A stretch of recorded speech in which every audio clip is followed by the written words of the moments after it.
All right, let's just jump right into it. We're going to talk about one of the biggest myths out there, one that holds so many smart people back. It's this idea that you have to somehow find confidence before you can do something big. Well, today we're going to tear that idea apart. I mean, does this question sound familiar? It's what we all ask ourselves, right? When we're staring down a new challenge, a big project, a scary opportunity, we think confidence is this magic key, and we have to go find it somewhere before we can even begin. But what if that's the wrong question entirely? To really get to the bottom of this, let's talk about Sarah. Now, Sarah is amazing at her job, a total powerhouse when it comes to strategy. But her new promotion comes with this terrifying new task. She has to present her work directly to the board. And honestly, she's completely frozen with fear. So Sarah looks at her CEO, the one who can command a room without even trying, and she falls into that classic trap. She thinks to herself, well, he's just one of those people. He was born with it. I just don't have that confidence gene. What she's not seeing is the 15 years of practice, the shaky hands he had at his first meeting, the hundreds of tiny steps he took to look so effortless. And this, right here, is the big secret. If you wait until you feel confident before you start, you are going to be waiting forever. Confidence isn't the fuel you need to start the car. It's the exhaust that comes out after the engine is already running. It's a result, not a requirement. So how does this actually work? Well, it's a mechanism we call the competence-confidence loop. Think of it like a heavy flywheel. That first push is the hardest. You take one small action, and it builds just a tiny bit of competence. That little bit of competence gives you a flicker of real confidence, which then gives you just enough juice to push the flywheel again, maybe a little bit harder this time. It literally feeds itself. This isn't just some motivational poster idea. It's based on the psychological principle of self-efficacy. Our belief in our own abilities is built on a history of actual success, not just wishful thinking. Okay, so that's the theory. But how does this loop actually work in the real world? Let's break down the exact mechanics so you can get this flywheel spinning for yourself. It's a pretty simple process once you see it. It really boils down to just 3 steps. 3 things you have to do to get the loop started and, more importantly, to keep it going. You start small, you get real feedback, and then you adjust. That's it. First up, small reps. You can't just decide to climb Mount Everest tomorrow. Your brain has this built-in alarm system, the amygdala, and if you try to do something too big too soon, it's just going to flood you with fear and shut you down. So instead, you take what we call a minimum viable risk. It's an action so small it's almost impossible to fail, and so it flies right under the radar of that fear response.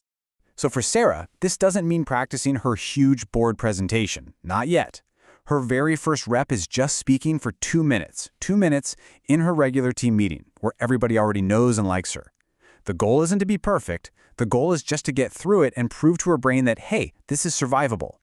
Okay, so she's done her small rep. Now comes step 2, feedback. And this is so important because it's where most of us get it wrong. The most powerful feedback loop isn't what your boss says or what your colleagues say. It's the conversation that happens inside your own head, literally seconds after you're done. And this is where that internal story is everything. See, her destructive inner critic could zoom in on one tiny mistake. I stumbled over a word, I'm so clumsy. That kills the loop. But the objective voice, it acts like a scientist. It just looks for the data. Did people nod while I was talking? Yes. Am I still alive? Yes. That's it. That objective check gives her brain the proof it needs. The action was a success. And finally, step 3 is calibration. This is where you get smart. Based on that objective feedback, Sarah makes a small adjustment. Maybe she noticed she was talking a little too fast. So for her next small rep, maybe a 3-minute update, she'll focus just on her pacing. Calibration is what turns this from a flat circle into an upward spiral. Every step is an improvement. So what happens when Sarah just keeps running this loop? Small rep, objective feedback, calibrate, over and over for 6 months. Let's fast forward and see what changes. And this is the magic. This is the payoff. 6 months later, Sarah's standing in front of that board. Her old thought was, I can't do this. That's a statement based purely on fear. Her new thought is, I have done this before. That's a statement based on fact. It's a fact built on the data from dozens and dozens of successful small reps. She's not trying to pump herself up. She's just remembering her own history. And that gets us to a much, much better definition of confidence. Real confidence isn't loud or arrogant. It's not some personality trait you're born with. It's the quiet security that comes from knowing you have the evidence. You know you're competent because you've done it. and you know you have the tools to handle whatever happens next. So, Sarah's story is great, but what about you? How can you put this to work right now? Let's get really practical and build a tool you can use for anything. We call it the confidence ladder. Check out this example for public speaking.